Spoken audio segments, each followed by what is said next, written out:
Hey y'all, this is Toya. You're tuned in to Healthy Talks and Walks with Toya, where we are generational curse breakers that are growing in the uncomfortable.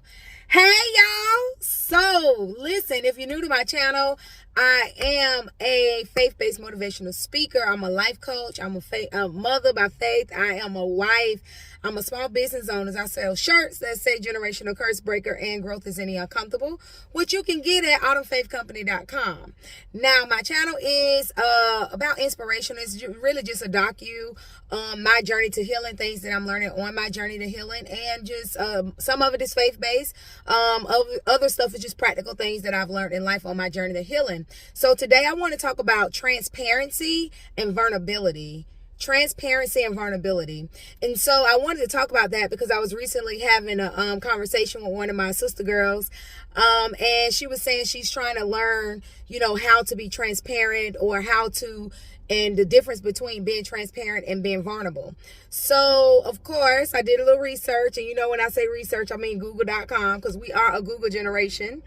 And what I was looking for is how to kind of convey it to you all and make it make sense, right? So basically, transparency is about being able to see through, right? Just telling the truth, being honest and open and things like that, or whatever. And vulnerability is also transparent, but it also is like you exposing yourself, right? And so I think that it's always a good time to be transparent. I do believe that it's always a good time to be honest and open about who you are. I think that a friend of mine said this to me one day. She said, be transparent with the masses and vulnerable with the few. And so the transparency is like, I'm a very honest and open person. If you know me, you know that about me. For the most part, I'm just an open book. I pretty much tell the majority of the things in my life. I had to learn, though, on this journey to healing, that vulnerability is not something that I need to do with everybody, because everybody cannot handle the full weight of your issues. Vulnerability usually is just like something that you're still kind of struggling with, right? So if you want to make meaningful relationships, I do believe in being honest and open about who you are and things like that. Most of the time, these are going to be things that you've kind of gotten over, right? Like, so if you are a Christian and you saying, you giving your testimony or whatever like that, you're talking about things you've gotten over. You're open and honest about where I was and where I'm at today.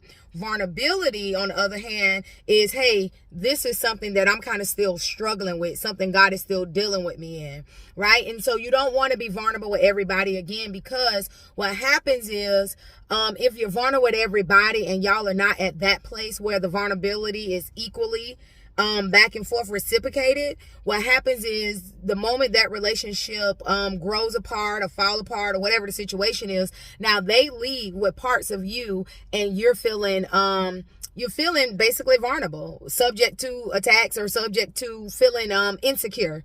And so I just want to kind of throw that out there because I thought it was definitely worth sharing. Another thing I would utilize is like a company, right? So a company, most of the time nowadays, they'll have a thing that say, we're a transparent company. We let you guys know, all about how we spending money. I know some churches, a lot of the times at the end of the year, at the beginning of the year, they give out a whole little thing about how much money they receive, what they did with it, and all of these things. This is what is considered a transparency type of thing, right? The vulnerability is, hey, we got these skeletons in the closet. Okay, this is basically inviting you in, or whomever in, that is not there with the right heart posture, that cannot handle the full weight of your vulnerability. Your vulnerability, again, is your insecurity, the things that you feel most weak about. You wouldn't want to share, okay, as a company, yeah, these are how we operate, this and that, the transparency piece. You wouldn't want to share, but this is the area where we can easily be attacked at. No, why would you do that? That's crazy. So I would just, and I even told the person at the time who I was speaking with that the biggest thing of it is that you want to be transparent, because you don't want to come off fake and all this kind of stuff like that. I found a lot that on this journey to healing, a lot of people want stuff from people that they're not willing to give. They want a lot of vulnerability, they want a lot of transparency, but they're not willing to give that. I'm really big on being authentic. I'm really big on giving what I want, because I'm not going to ask you to give me something that I'm not willing to give, or something that I'm not willing to do. So therefore, I've learned to be transparent with the masses, but vulnerable with a few. And part of that, when I think of scripture, I think about where it says to guard our heart.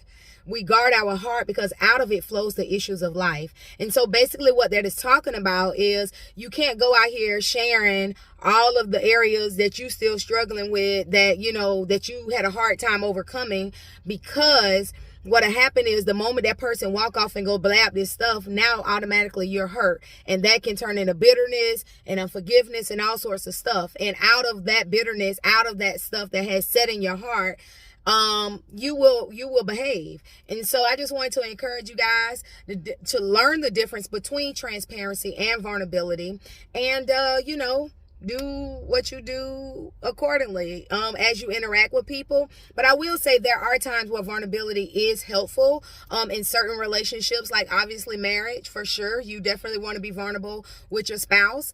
You want to be vulnerable like when you have your group of friends, right? You don't want to try to keep this wall up with the group of people that hold you accountable. In accountable settings, vulnerability is definitely I don't want to say authorized, but it's encouraged for sure. In order for you to have real transformation, in order for you to have lasting growth, it's important that you do have people that you can be vulnerable with, so they can encourage you, so they can keep you accountable. All right, so this is Toya. I'm signing out. Don't forget to comment, like, subscribe, and share, because it may bless somebody else. Peace.